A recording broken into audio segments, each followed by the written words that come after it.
mir so levens of familie. Ze zijn mijn haastaan. Alleen niet zo levens of familie. En die lieve gaat zwaar.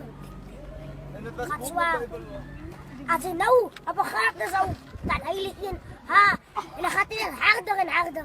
Dus kom ik zei, je mag naar mijn begrafenis toe komen. Waar tot chest dan moet mijn begrafenis. Hij bekend. Bekend aan mijn begrafenis. Maar lijkt me naar staan.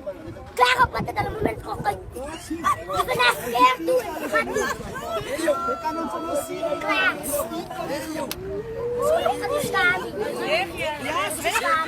Ik zei dan, wanneer ik zei net dan 8 jaar. 8 jaar geskunnen. Als ik met ma zei, ik praat niet voor je in zijn gezicht, ik praat achter die in zijn achter. Dus ik hoor echt zeggen met ma, maar misschien gaat hij voor mij vandaag zo niet. Ik ga naar die dienst toe. Als ik wil uitzien, dan ga ik naar die dienst toe, ga ik naar die dienst toe. En ik wil eens nieuw leven niet. Die leven gaat te zwaar voor mij.